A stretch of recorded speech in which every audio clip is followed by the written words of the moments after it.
علماء نے اس کا ایک طریقہ بتایا ہے، ایک طریقہ بتایا ہے دل سے دنیا کی محبت نکالنے کا، ایک ٹوٹکا ہے. روزانہ 5 منٹ فارغ کر کے نا، ایسے ٹائم پہ جب آپ کا ذہن بالکل فریش ہو، 5 منٹ بیٹھ کے آپ یہ سوچا کریں کہ بہت جلد ایک وقت آنے والا ہے میری لاش پھٹے پہ پڑی ہوئی ہوگی، مجھے کبھی دائیں کروٹ کبھی بائیں کروٹ غسل دیا جا رہا ہوگا، اس کے بعد میری ناک میں روئیاں ٹھوسی بھی ہوں گی، میرے پاؤں کو رسی سے باندھا ہوا ہوگا، پھر کفن لپیٹ کے میرے گھر سے میرے جنازے کو، بولو بھائی غلط تو نہیں کہہ رہا؟ اگر تکلیف ہو رہی ہے تو بہت معذرت میرے بھائی. آپ کہیں کس قسم کی باتیں کر رہے ہو یار، یہ ہوگا کہ نہیں ہوگا؟ تو سوچنا چاہیے تھوڑی دیر کے لیے کیا حال ہوگا بھائی. ہم دوسروں کو لٹا بھی رہے ہیں، ان کے جنازے بھی دیکھ رہے ہیں. میں نے ایک دن ایک ساتھی سے کہا، ہم یہاں ہمارے عیدی سینٹر یہاں قریب ہے، تو میں نے ساتھی سے کہا گاڑی روکو، عیدی سینٹر کے برف خانے میں چلتے ہیں. کئی دفعہ میں جب بھی وہاں سے گزرتا ہوں نا، تو وہ جو بھی گاڑی چلا رہا ہوتا ہے بولتا ہوں یار روکو ذرا عیدی سینٹر کے برف. اس نے کہا کیا ہو گیا خیریت؟ میں نے کہا یار وہاں جا کے لاشیں دیکھنی ہیں. برف خانے نا عیدی سینٹر میں لاشیں رکھی ہوئی ہیں، ایسے مردے بالکل ہینڈسم اسمارٹ کڑک، ہلتے ہی نہیں. وہ لوگ جو کبھی چین سے بیٹھتے ہی نہیں تھے اب ایسے اکڑے ہوئے ہیں کہ ہلنے کا نام ہی نہیں لے رہے. ورنہ انسان تو ہلتا ہی رہتا ہے نا ہر وقت، چین سے کہاں بیٹھتا ہے. میں نے کہا یار اس نے کہا مفتی صاحب خیریت دماغ خراب ہو گیا کیا کرنا ہے؟ میں نے کہا بھائی دیکھنا ہے، تھوڑا سا استحضار ہوگا کہ کل مفتی طارق مسعود صاحب تم نے بھی، اللہ برف کی سلوں پہ نہ لٹائے، ہمیں تمیز سے جلدی سے دفن کی توفیق نصیب فرما دے لواحقین کو. لیکن بہرحال لیٹنا تو ہے نا.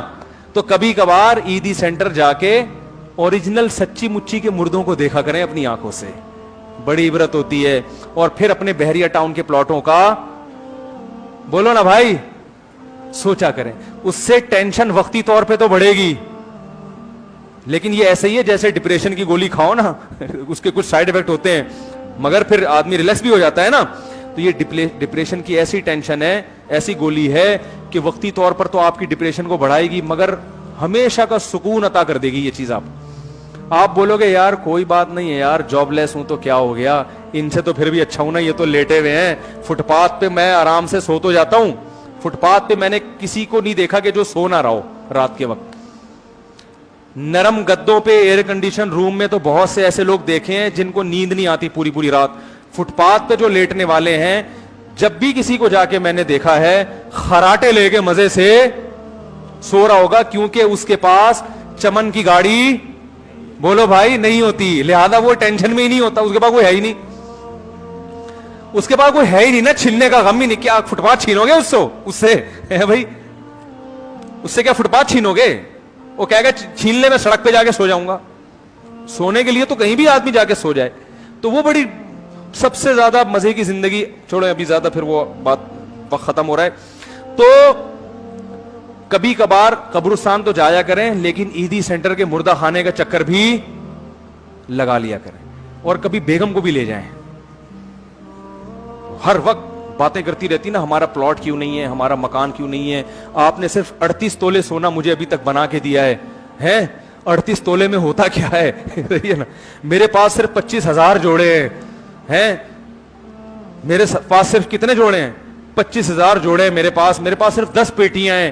تو یہ کیا ہے؟ یہ تو بہت یہ ہوتا ہے، جذبہ ہوتا ہے، وہ تو ختم تو نہیں ہوتا نا. مرد میں بھی نہیں ختم ہوتا جذبہ، عورت میں بھی ختم نہیں ہوتا. میرے ساتھ پھر 1 کروڑ روپے اکاؤنٹ میں پڑے ہوئے ہیں ابھی تک. یہ کیا؟ یہ تو میں 1 پلاٹ خریدوں گا ختم ہو جائیں گے. 1 کروڑ روپے پڑے پھر 1 پلاٹ خریدیں گے کیا ہو جائیں گے؟ یہ تو کچھ ہے ہی نہیں. تو 1 پلاٹ کے پیسے رکھے ہوئے میرے پاس.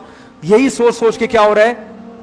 پاگل ہو رہا ہے انسان. تو جائیں ذرا مردہ خانے میں جا کے ان مردوں کی حالت دیکھا کریں، پھر ان سے انٹرویو لیں، ان سے پوچھیں بھائی بتاؤ کتنے پیسے ہیں تمہارے پاس. کوئی مردہ کہے گا میرے 2 پلاٹ ہیں بحریہ ٹاؤن میں، لیکن میں گزر رہا تھا ایک ٹرک مار کے چلا گیا. وہ سارے ایسے ہی پڑے ہوئے ہوتے ہیں لاوارث، ان کے کوئی جیب سے کوئی شناختی کارڈ نہیں نکلا ہوا ہوتا. اس لیے بھائی ہر وقت شناختی کارڈ جیب میں رکھے، کیونکہ ٹرک والا تو اسٹیکر بنا کے چلا جائے گا آپ کا. آپ تو اسٹیکر بن جاؤ گے، کوئی شناخت نہیں ہوگی، لیکن شناختی کارڈ سے بہرحال انسان پکڑا جاتا ہے. صحیح ہے نا؟ تو لواحقین کو مشکل نہیں ہوگی. تو آپ ان سے جا کے انٹرویو لیں, ان سے پوچھیں بھائی کیا ہوا تھا, کتنے پلاٹ ہیں, کسی کے 10 ہوں گے, کسی کے 20 ہوں گے, کسی کو کیا ہوگا, کوئی غریب بھی ہوگا, کوئی رکشے والا بھی ہوگا, کوئی ٹیکسی والا بھی ہوگا, اس کو اپنے رکشے پہ بڑا فخر ہوگا, اس کو اپنی ٹیکسی پہ فخر ہوگا کہ آخری قسط تھی وہ بھی الحمدللہ پوری ہو گئی, اب یہ ٹیکسی میری ہو گئی ہے. تو آپ کو ہر قسم کا طبقہ وہاں نظر آئے گا, لیکن سارے چپ چاپ لیٹے ہوئے ہوں گے اور انتظار کر رہے ہوں گے کون ہمیں یہاں سے آ کے اٹھائے اور مٹی کے نیچے دفن کرے. تو بھائی اس چیز کی معاشرے میں بڑی کمی ہے, جا کے دیکھا کریں, قبرستان جایا کریں. نبی صلی اللہ علیہ وسلم نے فرمایا قبرستان جایا کرو, اس سے آخرت کی یاد تازہ ہوتی ہے. قبر پہ جا کے بیٹھ جایا کریں آنکھیں بند کر کے, اور کافی دیر تصور کیا کریں کل تو بھی یہاں لیٹا ہوا ہوگا. نہیں آ رہی بات میرا خیال ہے سمجھ میں, کل تو بھی یہاں پر لیٹا ہوا ہوگا. تو کیا خیال ہے, جائیں گے عیدی سینٹر ہے بھائی؟ اب عیدی سینٹر والوں کا فون نہ آئے میرے پاس کہ اتنی پبلک ناز آباد سے آ رہی ہے, خیریت تو ہے, لیکن جایا کریں, اس طرح کی چیزیں دیکھا کریں, اس سے آخرت کی یاد تازہ ہوتی ہے. دنیا دھوکے والی ہے نا, تو اس کے دھوکہ سمجھنے کے لیے اسی قسم کی ایکٹیویٹیز کرنی پڑتی ہیں. تو روزانہ 5 منٹ بھی آپ نے ٹائم دے دیا کہ بھائی مرے گا اور تجھے غسل دیا جائے گا, اور پھر جنازے کی چارپائی پہ اٹھا کے لے جایا جائے گا, اور پھر قبر میں دفنایا جائے گا, اور پھر منو ٹنو مٹی تیرے اوپر ڈالی جائے گی. 3-4 دن تک لواحقین روتے رہیں گے, ہائے مننے کے ابا دنیا سے چلے گئے, بڑے اچھے تھے, جب بھی ابو گھر میں آتے تھے کچھ نہ کچھ فروٹ, اچھے ابوؤں کی بات کر رہا ہوں, کچھ نہ کچھ فروٹ لے کر آیا کرتے تھے, اور ٹھیک ہے کبھی کبھار غصہ ہو جایا کرتے تھے, لیکن بڑے اچھے تھے, بہت اچھے تھے, بہت اچھے تھے. 3-4 دن کے بعد آپ کی اولاد ویلیاں لگا رہی ہوگی. میں نے دیکھا ہے ایک نوجوان آیا, میرے ابا مر گئے, ہائے میں ایسا پریشان, اتنا غم. 4 دن میں نے دیکھا ایک ٹائر پہ وہ چلا رہے ہیں بائک, 3-4 دن سے زیادہ غم بولو بھائی نہیں, ختم.